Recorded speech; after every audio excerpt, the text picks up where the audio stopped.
எல்லோருக்கும் வணக்கம். தேசாந்திரி YouTube channel சார்பாக புதுசாக ஆரம்பிச்சிருக்கக்கூடிய கதை பயணி தொடரில் உங்களை சந்திக்கிறதில் மகிழ்ச்சி அடைகிறேன். உலகினுடைய மிகச்சிறந்த கதைகளை தேடி தேடி படிக்கிறவங்கிற முறையில் எனக்கு பிடித்த கதைகள் நிறையவே இருக்குது. எந்த மொழியில் எழுதப்பட்டிருந்தாலும் அந்த கதைகள் அதனோட வாழ்க்கையை, அங்கே இருக்கக்கூடிய மக்களை, அவர்களோட நம்பிக்கைகளை, அவர்களோட துயரை, சந்தோஷத்தை, அவர்கள் வாழ்ந்த வாழ்வின் வழியாக நாம் கற்றுக்கொள்ள வேண்டிய பாடங்களை நமக்கு அறிமுகம் செய்து, அந்த வகையில் இந்த கதை பயணி தொடர் முழுவதுமே நான் எனக்கு பிடித்தமான சிறந்த கதைகளை பகிர்ந்து கொள்வதற்கு தான் ஆசைப்பட்றேன்.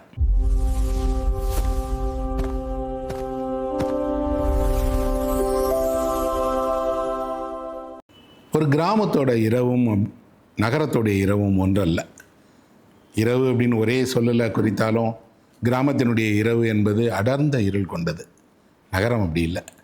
உலகினுடைய எந்த நகரமாக இருந்தாலும் அந்த நகரத்தினுடைய தனித்துவம் அல்லது சிறப்பு அப்படி என்னன்னு பார்த்தீங்கன்னா, அங்கே இருக்கக்கூடிய வெளிச்சம் தான். ஒரு விமானத்திலிருந்து நீங்கள் இந்த நகரத்தை பார்த்தீங்கன்னா தெரியும், ஒளிரக்கூடிய விளக்குகள் அப்படி இந்த நகரம் முழுவதும் ஒரு இரவில் மேலிருந்து பார்க்கும்போது அவ்வளவு அழகான, எங்கே பார்த்தாலும் வெளிச்சத்தினுடைய துகள்கள் மின்னுகிற ஒரு நகரமாக இருக்கும். பெரிய பெரிய பெரிய நகரங்கள், நியூயார்க்கை பார்த்துருக்கேன், டோக்கியோவை பார்த்துருக்குறேன். பெரிய எந்த நகரங்களை நீங்கள் இரவில் பார்த்தாலும் அந்த நகரத்தினுடைய மின் ஒளி, வெளிச்சம், அது தரக்கூடிய மயக்கம், நகரம் முழுவதும் சில இதெல்லாம் விடிய விடிய விளக்குகள் எரிஞ்சிக்கிட்டே இருக்குது. கிராமம் அப்படி இல்லை. ரொம்ப குறைவான வெளிச்சம், அதிகமான இருட்டு, அதிலும் ஆழமான இருட்டு. என் சிறு வயதுக்கு ஏதேனும் ஒரு சிறப்பை நான் உணர்ந்தேன் அப்படின்னா அந்த இருட்டு பழகியதற்கு நான் உணர்ந்திருக்கிறேன். இவ்வளவு தெரு விளக்குகள் இல்லை, இவ்வளவு வெளிச்சம் இல்லை, நான் நிறைய இருட்டு, தாரை தாரையாக ஓடுகிற ஒரு இருட்டு, அந்த இருட்டுக்குள்ளாடி ஒரு ஆழம், அந்த ஆழத்துக்குள்ளாடி கொஞ்சம் வெளிச்சத்துக்குள்ளாடி எங்கேயோ தூரத்துலேருந்து வரக்கூடிய கொஞ்சம் வெளிச்சத்துக்குள்ளாடி உட்காந்து 3-4 பசங்க பக்கத்தில் ஒருத்தர் முகம் தெரியாமல் ஆனால் கதை பேசின அந்த நாட்கள் ஞாபகத்தில் இருக்குது. குறிப்பிட்ட நேரம் கடந்து போயிடுச்சுன்னா ஒரு 8, 9, 10 அந்த மணியை தாண்டிட்டா மெல்ல ஒரு ஊர் தண்ணீருக்குள் மூழ்கினது போல் அந்த கிராமம் இரவுக்குள்ளாடி மூழ்க ஆரம்பிச்சிடும். நகரம் அப்படி இல்லை. இது உறங்குவதே இல்லை. உறங்கினாலும் ரொம்ப குறைவான நேரம் உறங்கக்கூடிய ஒரு நகரம் இது. இரவுலையும் வேலை செஞ்சிட்டே இருக்கிறாங்க, போக்குவரத்து நடந்துக்கிட்டே இருக்குது, பயணம் செய்கிறவங்க வந்துக்கிட்டே இருக்காங்க, உணவகங்கள் திறந்திருக்கு. இதெல்லாம் எந்த கிராமத்திலும் கிடையாது. இந்த இரவு, அதிலும் கிராமத்தில் ஊருக்கு வெளியில், அந்த ஊருக்குள்ளாடி இருக்கக்கூடிய இருளும் ஊருக்கு வெளியில் இருக்கக்கூடிய இருளும் ஒன்றும் இல்லை. யாராக இருந்தாலும் அச்சமூட்டக்கூடிய இருளாக ஊருக்கு வெளியில் உள்ளது இருந்தது. நீண்ட ஒற்றையடி பாதையில் ஊருக்கு நடந்து வரக்கூடியவர் ஒரு 100 வருஷத்துக்கு முன்னாடி சந்தித்த இருளை எந்த மொழியாலையும் துல்லியமாக சொல்லிட முடியாது. அது ஒரு அனுபவம். அந்த இருளினுடைய அது ஒரு கனத்த போர்வையை உங்கள் மேலே போடுறது போல் உங்கள் மேலே அந்த இருள் படிகிறத தானே மனதிலிருந்து ஒரு அச்சம் உருவாகும். இருள் ஏன் நீண்ட காலமாக அச்சத்தினுடைய, பயத்தினுடைய, அறியாத விஷயங்களுடைய அடையாளமாக இருக்குது அப்படின்னா, பகலுக்கும் இரவுக்கும் இருக்கக்கூடிய அடிப்படை விஷயமே வெளிச்சம் எல்லாவற்றையும் வேறுபடுத்தி காட்டுகிறது. எந்த பொருள் எங்கே இருக்குது, யார் எவ்வளோ தூரத்தில் இருக்கிறாங்க அப்படின்னு எல்லாவற்றையும் துல்லியமாக நம்ம கண்ணால், புலன்களால் உணர வைக்கிது. இரவு இந்த மயக்கத்தை ஏற்படுத்திடுதுங்கிறதுனால பக்கத்தில் இருக்கிறாங்களா, தூரத்தில் இருக்கிறாங்களா, வந்திருக்கிறது மனிதனா, விலங்கா, எதுவுமே தெரியாது. ஆனால் இந்த இவ்வளவு அச்சமூட்டுக்கிற இரவை மனிதர்கள் இன்பமாக கழித்தார்கள். இரவு என்பது ரகசியங்கத்தால் நிரம்பியது, இன்பத்தால் நிரம்பியது, அந்தரங்கமான வேட்கைகளால் நிரம்பியது. சிறுவர்களுக்கு இரவு என்பது கதைகளால் நிரம்பியது. நீங்கள் கேட்ட கதைகள் உங்கள் மனதிலிருந்து பின்மாடி போயிருக்குமே தவிர முழுவதும் மறைந்து போயிருக்காது. இப்போ கூட ஏதோ ஒரு கதையை நீங்கள் யாராவது சொல்லி கேட்க தொடங்கினீங்கன்னா உங்கள் பால்ய வயதின் கதை கேட்ட நாட்களுக்கு போயிடுவீங்க. இரவில் கேட்ட கதையும் பகலில் கேட்ட கதையும் ஒன்றல்ல. பெரும்பாலும் பகலில் கதை கேட்கும்போது யாரோ ஒரு ஆசிரியர் சொல்கிறாரு, எதற்காகவோ நாம் அந்த கதையை கேட்குறோம், அல்லது நமக்கு அந்த கதை ஒரு பாடமாக கற்பிக்கப்படுதுங்கிற உணர்வு வந்துடும். ஆனால் அதே கதையை இரவில் கேட்டிங்கன்னா, இரவு உங்களுக்கு உறக்கத்தினுடைய அந்த சாலைக்குள்ளாடி உங்களை அழைச்சிட்டு போகிற படிக்கட்டுகளை போல் அந்த கதை உங்களை அப்படியே கூட்டிகிட்டு போக ஆரம்பிக்கும். கதை கேட்டுகிட்டே இருக்கும் போதே பாதியில் தூங்கின பசங்களை எனக்கு தெரியும். கதை சொல்லி சொல்லி சொல்லி கதைக்காகவே விழித்திருந்தவர்களையும் தெரியும். ஒரு கதை முடிந்திடக்கூடாதுன்னு கதை சொல்லி நினைக்கிறதையும் தெரியும். அந்த கதைகள் எப்படி இருந்தது அப்படின்னா, அந்த கதைகள் ஒரு விந்தையாக இருந்தது. அதில் மனிதர்களும் விலங்குகளும் ஒன்றா இருந்தாங்க. சாகசங்கள் நடந்தது.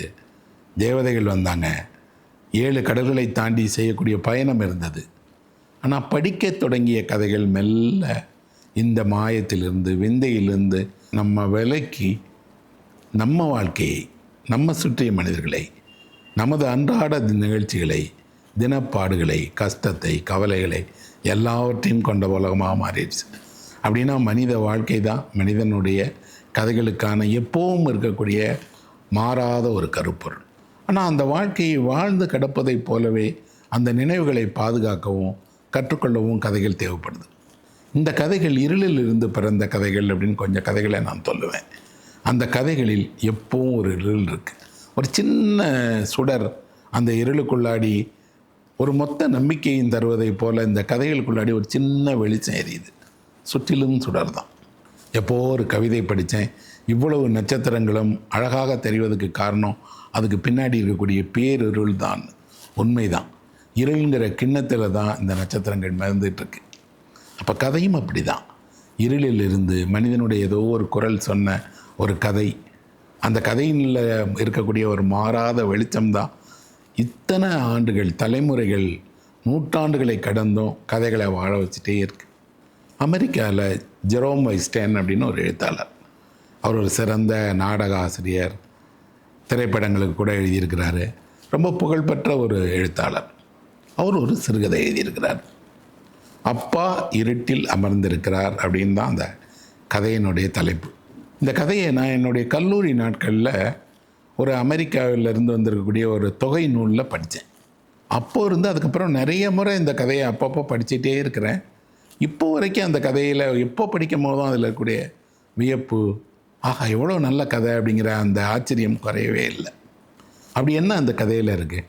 இந்த கதையை சொல்கிற ஒருத்தன் வந்து யூத குடும்பத்தை சேர்ந்தவன். அவன் அந்த கதையை எப்படி தொடங்குறான் அப்படின்னா, நான் எப்போவுமே கொஞ்சம் லேட்டாக தான், தாமதமாக தான் இரவில் வீட்டுக்கு வருவேன். வெளியில் என்னோடய பணிகள், நண்பர்களை சந்திச்சுட்டு என்னோடய வேலையெல்லாம் முடிச்சுட்டு நான் வீட்டுக்கு வர்றதுக்கு ரொம்ப தாமதமாகிடும்.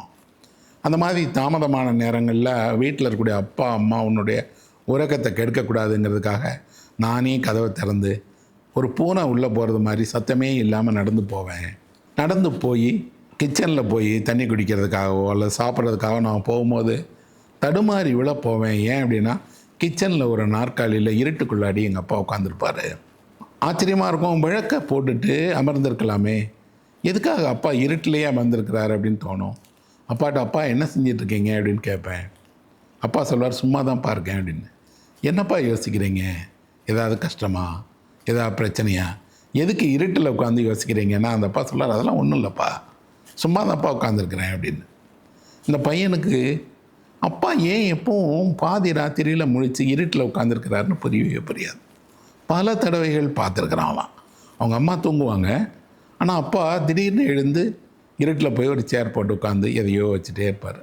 ஒவ்வொரு முறை அவன் கேட்குறான், அப்பா நீங்கள் என்னப்பா யோசிக்கிறீங்க அப்படின்னு. ஒன்றுமே இல்லைப்பா, சும்மா தான்ப்பா உட்காந்துருக்கேன் அப்படிங்கிறாரு. இந்த பையனுக்கு ஒருவேளை ஏதாவது பண கஷ்டமா, குடும்ப பிரச்சனைகளா, எதிர்காலத்தை பற்றி நினச்சி பயப்படுறாரா? ஆனால் அந்த மாதிரி அப்பா இல்லை. அவர் பொதுவாக எல்லாவற்றையும் ஏற்றுக்கொள்ளக்கூடியவர், விரும்பி எல்லாத்தையும் சாப்பிடக்கூடியவர், தைரியமானவர், நம்பிக்கையானவர். ஆனால் அவர் ஏன் இருட்டில் உட்காந்துருக்கிறாரு? அவருக்கு இருட்டில் உட்காந்துருக்கதை இந்த பையன் பார்க்கும் போதெல்லாம் அவன் அறியாமல் ஒரு குற்ற உணர்வு இருக்குது. ஏதோ ஒன்றா அப்பா சொல்ல முயற்சிக்கிறாரு, ஆனால் சொல்ல மாட்டேங்கிறார். எதுக்காக அப்பா இருட்டிலேயே உட்காந்துருக்கணும்? வீட்டில் தான் லைட் இருக்கே, போட்டுக்கலாமே. ஆனால் அந்த அப்பா இருட்டிலேயே உட்காந்துருப்பார். ஒவ்வொரு முறையும் அவன் அதை தெரிந்து கொள்ள பார்க்குறான், ஏன் உட்காந்துருக்கிறாரு. இதை பற்றி பேசும்போதெல்லாம் அவங்க அப்பா சும்மா தான்ப்பா அப்படிம்பார். அந்த சும்மாவுக்கு பின்னாடி என்ன இருக்குது அவனுக்கு தெரியாது. ஒரு முறை அவங்க அப்பா அதே போல் இரவில் உட்காந்துருக்கும் போது அவன் வந்து அவங்க அப்பாட்ட கேட்பான், அப்பா நீங்கள் இப்போவாது சொல்லலாமே, எதுக்குப்பா இருட்டில் உட்காந்துருக்குறீங்க? இருட்டு உங்களுக்கு அச்சமாக இல்லையானா அவர் சிரிப்பார். ஒன்றும் இல்லைப்பா, எனக்கு வெளிச்சம் தான் அப்பா பிடிக்கலை அப்படின்னு சொல்லுவார். ஆச்சரியமாக இருக்கும். வெளிச்சம் பிடிக்காத ஒரு அப்பாவாக ஏன் இருக்கிறாரு? உலகம் வெளிச்சத்தால் நிரம்பியது. நம்பிக்கை வெளிச்சத்தோட அடையாளம். வெளிச்சம் தானே உலகத்தினுடைய பெரிய ஜீவனாக எல்லாராலையும் கொண்டாடப்படுது. ஆனால் அப்பா மட்டும் ஏன் வெளிச்சம் வேண்டாம், எனக்கு வெளிச்சம் பிடிக்காது, இருட்டு பிடிக்கும்னு சொல்கிறாரேன்னு இவன் புரியாமல் கேட்பான், ஏன்ப்பா வெளிச்சம் உங்களுக்கு பிடிக்காதா அப்படின்னு. அப்பா சொல்கிறாரு, இல்லைப்பா எனக்கு இருட்டில் இருக்கும்போது கொஞ்சம் சந்தோஷமாக இருக்கிறேன், இருட்டில் இருக்கும்போது எனக்கு நானே நிறைய விஷயங்களை யோசிச்சுட்டு இருக்க முடியுது அப்படின்னு. அந்த பையனுக்கு அப்பாவினுடைய இந்த மனநிலையும் அவர் சொல்கிற காரணமும் புரியலைங்கிறத விட அப்படி இருக்க முடியுமா என்ன? ஏன்னா இந்த தலைமுறைக்கு வெளிச்சம்தான் அவர்களுடைய உலகம். ஆனால் 2 தலைமுறைகளுக்கு முன்னாடி, 4-5 தலைமுறைகளுக்கு முன்னாடி வெளிச்சம் அல்ல, இருட்டு தான் அவர்களுடைய உலகம். இந்த இருட்டு தான் அவர்களுடைய தோழன், இருட்டு தான் அவர்களுடைய ஆதாரமான படுக்கை.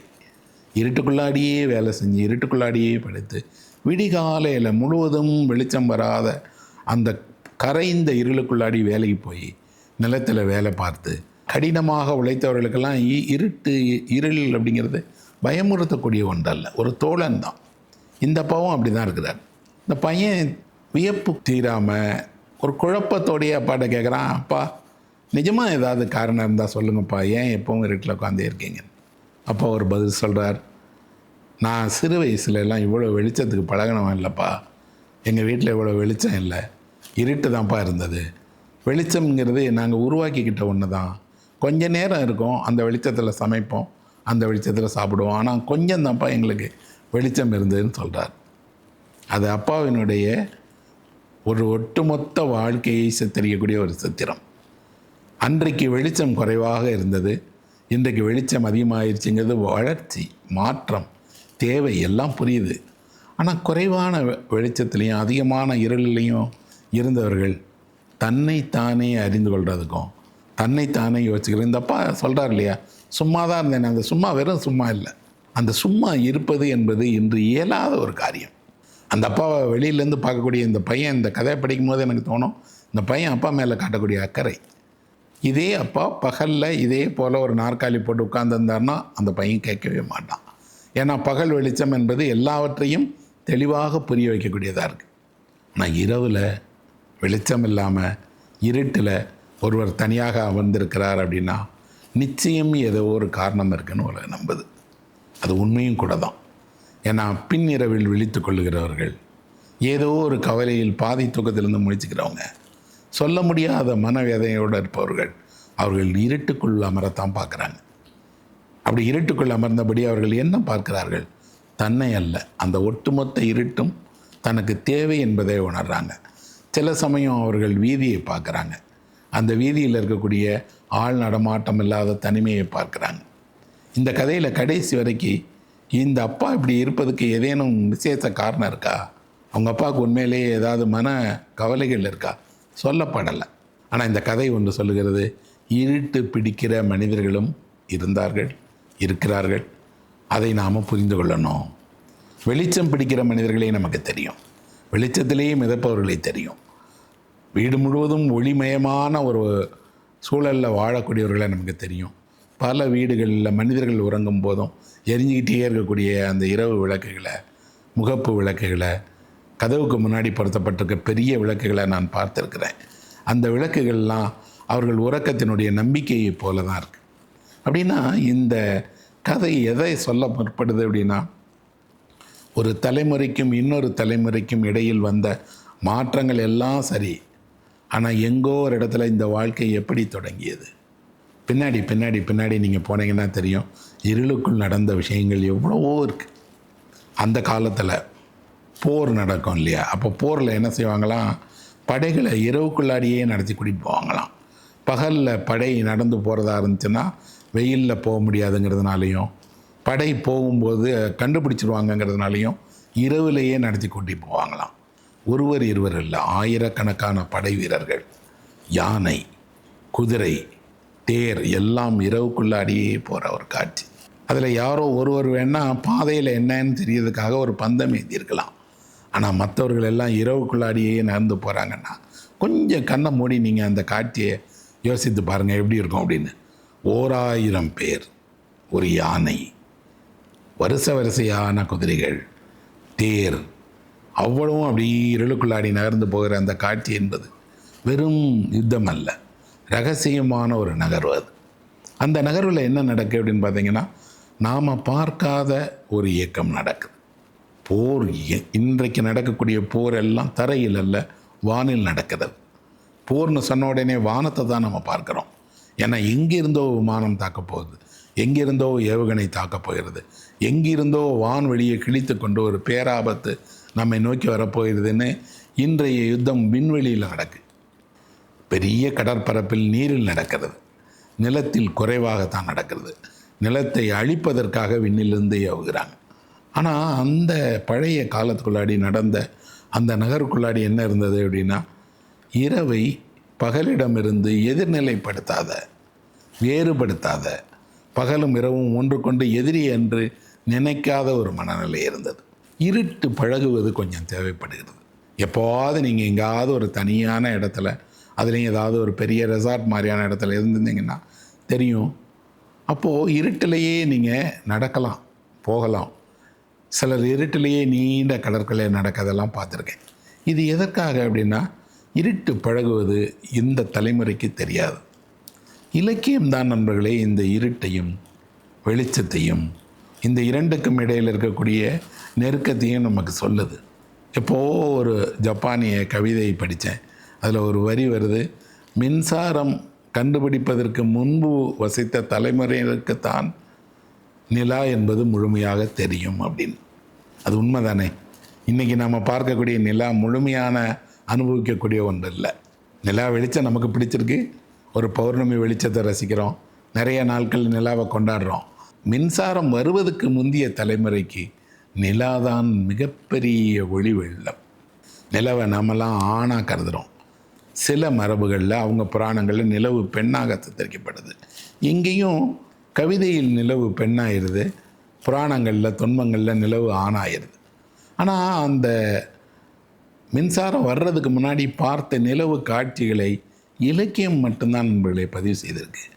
குறிப்பாக பழைய கதைகளில், பழைய கவிதைகளில் வரக்கூடிய நிலவும், நிலவை பார்க்குற காட்சியும் பார்த்திங்கன்னா அவ்வளவு பேரழகாக இருக்குது. இமயமலையின் மீது பயணம் செய்த ஒரு ஃப்ரெஞ்சு பயணி மேத்யூ ரைடுன்னு அவர் ஒரு கட்டுரை எழுதியிருக்கார். அந்த கட்டுரையில் அவர் எழுதுகிறார், இமயமலையின் மேலே நான் ட்ரெக்கிங் போய் ஒரு குறிப்பிட்ட உயரத்தில் இரவு முகாமிட்டு தங்கியிருந்தேன். அங்கே இருந்துட்டு ஒரு இரவில் ஒரு முழு நிலவை நான் பார்த்தேன். அவ்வளவு பிரம்மாண்டமான பனி சிகரங்களுக்கு மேலே அந்த நிலவை பார்த்தபோது என்ன அறியாமல் கண்ணிலேருந்து தண்ணீர் வந்துட்டே இருந்துச்சுக்கிறார். அதுதான் நண்பர்களே நிலவை ரசிப்பதற்கான, நிலவை மனதுக்குள் பொங்க விடுவதற்கான சிறந்த தருணம்.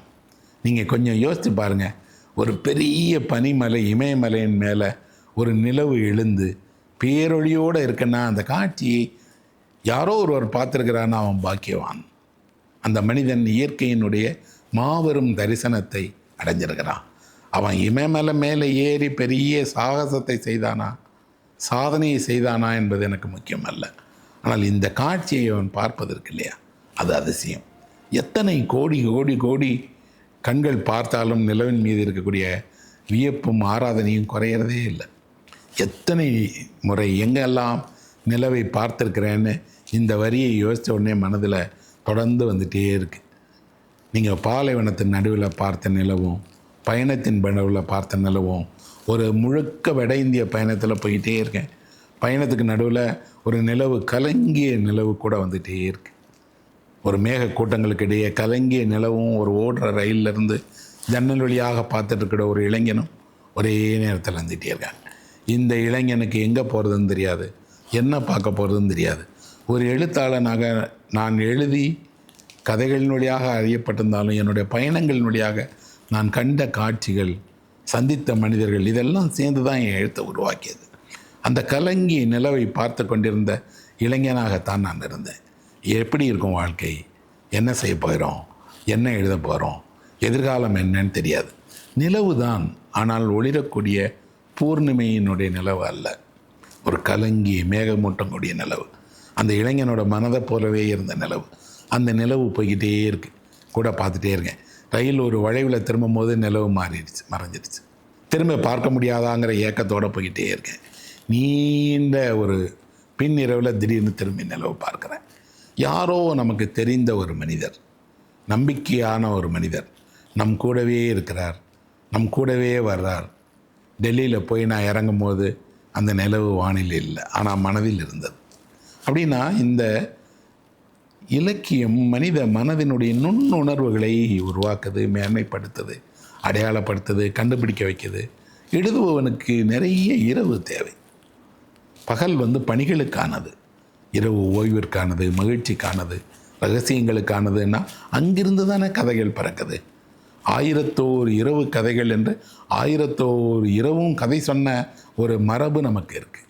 இந்த கதைகள் அரபு தேசத்தினுடைய கதைகளாக இருக்கலாம், ஆனால் அந்த கதைகளை இந்தியா முழுவதும் கேட்டிருக்காங்க. இந்தியாவிலும் இதுபோல் இரவில் சொல்லப்பட்ட ஏராளமான கதைகள் இருக்குது. ஒவ்வொரு ஊருக்கும் அந்த ஊரினுடைய 1001 இரவு கதைகள் இருக்கவே செய்யுது. எப்போவும் நான் சொல்லுவேன், மதுரையினுடைய 1001 இரவு கதைகளை நான் எழுத ஆசைப்பட்றேன். சென்னையினுடைய 1001 அல்ல, 1,00,001 இரவு கதைகள் இருக்குது, அவ்வளோத்தையும் எழுதணும்னு ஆசைப்பட்றேன். எழுத்தாளன் பொதுவாக கனவு காணக்கூடியவன், விழித்தபடியே கனவு காணக்கூடியவன். அவன் காணுகிற கனவு என்பது அவனை சுற்றிய உலகத்தால் உருவாக்கப்படுது, அந்த உலகத்தினுடைய இன்பங்களால் உருவாக்கப்படுது, அதில் இருந்த கசப்புகளால், வேற்றுமைகளால், துவேஷத்தால், வெறுப்பால் எல்லாவற்றிலிருந்தும் உருவாக்கப்படுது. இப்போ எழுதுகிற கலை என்பது வெறும் பயிற்சி அல்ல. உங்களை நீங்கள் இந்த உலகத்தோட தொடர்புகளில் வைக்கிறது, உலகத்துக்கு நெருக்கமாக்குவது, உலகத்தினுடைய ஒவ்வொரு சிறு சிறு அசைவையும் நீங்கள் பார்க்கறது, அதில் கலக்கிறது, அதை உங்களுக்குள் கொண்டு வருவது என்கிற தொடர் இயக்கத்தால் உருவாகிறது தான். யாராவது ஒருத்தர் எது உங்களை எழுத வைத்தது என்றால் ஒரு பதில் சொல்ல முடியாது, நிறைய பதில் இருக்குது. அந்த எல்லா பதிலும் சேர்ந்து தான் ஒருவனை எழுத வைக்கிறது. அப்போது எழுத்துக்கு பின்னால் இருக்கக்கூடியது என்ன அப்படின்னா, ஒருவருடைய விருப்பம் மட்டுமல்ல, அவர் தன்னை ஒரு இசைக்கலைஞர்களெல்லாம் எப்படி இசையோடு கரைஞ்சிக்கு போயிடுறாங்க இல்லையா, பயிற்சி பண்ணிகிட்டே இருக்காங்க இல்லையா, அப்படி தொடர்ந்து பயிற்சியாலும் தொடர்ந்து தன்னை வளர்த்து கொள்வதாலும் தான் அது சாத்தியமாகும் நான் நம்புகிறேன். இந்த இரவை பற்றி ஒரு திரைப்படம் இருக்குது, கட்டாயம் அதையும் நீங்கள் பார்க்கணும். ஏன்னா இந்த கதையில் நான் சொன்ன ஜெரோமோட கதையில் அவங்க அப்பா இருட்டில் உட்காந்துருக்கார் இல்லையா, அந்த மாதிரி ஒரு படம் ஊடி ஆலன் எடுத்த படம் மிட் நைட் இன் பாரிஸ் அப்படின்ட்டு ஒரு படம். இந்த படம் ஒரு எழுத்தாளனை பற்றின படம். எதுக்கு இந்த படத்தை நான் இங்கே சொல்ல விரும்புகிறேன் அப்படின்னா, இந்த படத்தில் ஒருத்தர் நாவல் எழுத விரும்புகிறார். எழுத விரும்பும்போது அவருக்கு ஆசை என்னென்னா, அந்த காலத்தில் நாவல் எழுதின பெரிய நாவலாசிரியர்களான ஹெமிங்வே மாதிரியான ஒருத்தட்ட ஆலோசனை கேட்க முடியாதா, அவரை பார்க்க முடியாதா, எழுத்தினுடைய ரகசியங்களை முன்னோடியான படைப்பாளிகளிடமிருந்து தெரிந்து கொள்ள முடியாதான்னு ஆசைப்படுறார். எல்லா எழுத்தாளருக்குமே அந்த ஆசை இருக்கும். எனக்கே கூட புதுமைப்பித்தனை பார்ப்பதற்கும், பாரதியை பார்ப்பதற்கும், டால்ஸ்டாயோடு பக்கத்தில் அமர்ந்து பேசுவதற்கும், தஸ்தாவஸ்கியோடு ஒரு பாலத்தில் உலாவுவதற்கும், செக்காவோடு அமர்ந்து சதுரங்கம் விளையாடுறதுக்கும் விருப்பம் இருக்கத்தானே செய்யுது. என் முன்னாடி இருந்த மகத்தான படைப்பாளிகளினுடைய வரிசையில் தான் நான் வருவேன், எனக்கு பின்னாடி இன்னொரு படைப்பாளி வருவார். அப்படின்னா இந்த படைப்பாளிகள் தான் காணாத தன் ஆதர்சங்களை எப்படியாவது சந்திச்சிடக்கூடாதான்னு இயங்கக்கூடியவர்களாக இருக்காங்க. இந்த படம் அதுக்காக தான் சிறப்பானது. இந்த படத்தில் என்ன இருக்குது அப்படின்னா, அப்படி நாவலாசிரியன் பாரிஸினுடைய ஒரு இடத்துல போகும்போது கால எந்திரத்தின் உதவியோட பின்னாடி போயிடுவான். ஹெமிங்வே, பிக்காசோ அப்படின்னு கலைஞர்கள் ஒன்று கூடின அந்த பாரிஸ் நகரத்தினுடைய ஒரு மது விடுதியில் ஹெமிங்வேவே சந்தித்து அவரோடையே உரையாடி எழுத்தினுடைய ரகசியங்களை அவன் கற்றுக்கொள்வான். கற்பனை தான், அப்படிலாம் வாய்ப்பில்லை நிஜத்தில் அப்படின்னா கூட. ஆனால் அப்படி ஒன்றை பார்க்கும்போது மனது எவ்வளவு சந்தோஷப்படுதுன்னா, ஒரு எழுத்தாளனுக்கு தன் ஆதர்சத்தை காலத்தின் பின்னால் போய் பார்த்து அவரிடமிருந்தே தன் படைப்புக்கான ஆலோசனையை கேட்டு அந்த ஆலோசனையின் வழியாகவே தன்னை மேம்படுத்திக் கொள்வதற்கான ஆசையும் சந்தர்ப்பமும் கிடைக்கிறது. அதை திரையில் உருவாக்கி காட்டுறாங்க அப்படின்னா ரொம்ப ரொம்ப அழகான விஷயம். அதைத்தான் அந்த படம் செய்திருக்கு. இது ஒருத்தருக்கு கால இயந்திரம் கிடைச்சி அவர் பின்னாடி போனால் சாத்தியம். ஆனால் எல்லாருக்கும் கால இயந்திரம் கிடைச்சிருமா, அல்லது எல்லாராலையும் கால இயந்திரத்தில் பின்னாடி போய் அதை செஞ்சிட முடியுமா அப்படின்னா முடியாது இல்லையா. அப்போது அதுக்கு ஒரு வழி இருக்குது. என்ன அப்படின்னா, நீங்கள் எந்த புத்தகத்தை ஆழ்ந்து படித்தாலும், அந்த புத்தகத்துக்கும் உங்களுக்கும் இடைவெளி இல்லாமல் போனாலும், அதில் இருக்கக்கூடிய சொற்கள் எல்லாம் உங்களை நோக்கி வரவும், நீங்கள் அந்த புத்தகத்தினுடைய ஒரு கதாபாத்திரத்தை போல உணரவும் தொடங்கினீங்கன்னா அந்த எழுத்தாளர் உங்கள் பக்கத்தில் வந்துடுவார். எழுத்தின் ரகசியங்களை ஒரு இளம் படைப்பாளி எழுத்தாளரிடமிருந்தே அவர் எழுதிய படைப்புகளிலிருந்துமே கற்றுக்கொள்ள முடியும். குறிப்பாக எழுத்தாளருடைய சிரிப்பை, எழுத்தாளருடைய கண்ணீரை, எழுத்தாளருடைய மௌனத்தை, எழுத்தாளர் ஒரு கதையில் யார் பக்கம் இருக்கிறார் என்பதை ஒரு சிறந்த வாசகன், ஆழ்ந்த வாசகன் எளிதாக கண்டுபிடிச்சிருவான். எல்லா எழுத்தாளர்களும் அடிப்படையில் ஒரு சிறந்த வாசகர்கள் தான். எந்த சிறந்த வாசகரும் நாளை ஒரு எழுத்தாளராகவும் ஆயிட முடியும். அவங்களுக்கு என்ன வேணும் அப்படின்னா அந்த படைப்பை அவர்கள் ஆழ்ந்து படிக்கும்போது, இந்த படைப்பை பொதுவாக ஒருவர் படிக்கும் போது என்ன செய்கிறாரு, நல்லா இருக்கு, நல்லா இல்லை, எனக்கு பிடிச்சிருக்கு, நேரத்தை கடத்துறதுக்காக படி. அதல்ல, இது ஒரு வாழ்க்கை. உங்களுக்கு இந்த வாழ்க்கை ஒவ்வொரு நாளாக கொடுக்கப்பட்டிருப்பது போல ஒரு புத்தகம் பக்கம் பக்கமாக உங்கள் வாழ்க்கையை பதிவு செய்து வச்சுருக்கு. அதுக்குள்ளாடி போய் அந்த வாழ்க்கையை நீங்கள் நெருக்கமாக பார்க்க தொடங்குனீங்கன்னா உங்களுக்கு தெரியும், இந்த வாழ்க்கையும் நீங்கள் அனுபவிச்சிருக்கக்கூடிய நேரடி வாழ்க்கையும் வேறு வேறு அல்ல. கற்பனை நிஜத்துக்கு சுவையூட்டக்கூடியது, நிஜத்தை எதிர்க்கக்கூடியது அல்ல. கற்பனையும் நிஜமும் ஒன்று சேரும்போது அது ஒரு புனைவாக மாறிடுது. அந்த புனைவுக்கு இருக்கக்கூடிய ருசியே என்னென்னா, வாழ்வில் சாத்தியமாகாத எத்தனையோ இருக்குது. ஒரு முறை ஒரு கதையை படிச்சுட்டு ஒரு வாசகர் என்னிடம் சொன்னார், கதையிலேயாவது சந்தோஷமாக இருக்கலாமே சார். அவருடைய கேள்வி நியாயமானது. கதையிலையும் எதுக்கு இவ்வளவு துயரம் வேணும், கதையிலேயே சந்தோஷமாக இருக்கலாமே. நான் நினச்சேன், வாழ்வில் தான் சார் உங்களுக்கு முதன்மையான சந்தோஷம் வேணும். உங்கள் வாழ்க்கையை போல தான் உங்கள் கதைகளும் இருக்கும். பொய்யாக ஒரு சந்தோஷத்தை, பொய்யாக ஒரு சுபத்தை, பொய்யாக ஒரு மகிழ்ச்சியை தந்தால் நீங்களே சொல்லுவீங்க, எங்களை ஏமாத்தாதீங்க சார், இப்படியெல்லாம் நடக்காதே அப்படின்னு. இலக்கியம் உண்மையில் உங்களுக்கு நம்பிக்கைகளை உருவாக்க பார்க்குது, கனவுகளை உருவாக்க பார்க்குது, இருட்டை பழக்க பார்க்கிறது. ஒளிரக்கூடிய எல்லா வெளிச்சத்துக்கு பின்னாலும் கதைகள் மறைந்திருக்கின்றனங்கிறதையும் நினைவுபடுத்துது.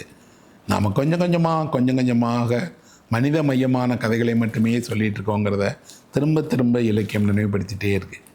அந்த வகையில் இந்த ஜெரோம் வெய்ஸ்டனுடைய கதை இப்போ படிக்கும் போதும் ஏதோ ஒரு இருட்டில் அமர்ந்திருக்கக்கூடிய தந்தையை, மகளை, மகனை, மனைவியை, பிள்ளைகளை நினைவுபடுத்திகிட்டே இருக்கு. ஒருவேளை அந்த இருட்டில் அமர்ந்திருக்கக்கூடியவராக நீங்களும் இருக்கலாம், நானும் இருக்கலாம். இருந்தால் நாம் என்ன பண்ணுவோம் அப்படின்னா, நம்மை புரிந்து கொள்ளுகிற ஒரு மனிதர் வேணும், அக்கறையோடு விசாரிக்கிற ஒரு மனிதர் வேணும். அவருக்கு கொஞ்சம் நம்மளுடைய இயல்பை, நமக்கு எவ்வளவு தேவை வெளிச்சங்கிறத சொல்லக்கூடணும் அப்படிங்கிறத நாம் உணர்வோம். இலக்கியம் எனக்கு அதைத்தான் கற்றுக் கொடுத்திருக்குது. அதைத்தான் நான் உங்களோடும் பகிர்ந்து கொள்ள விரும்புகிறேன். அடுத்தடுத்த பகுதிகளில் இன்னும் விரிவாக சிறந்த கதைகளை நாம் பார்ப்போம். நன்றி, வணக்கம்.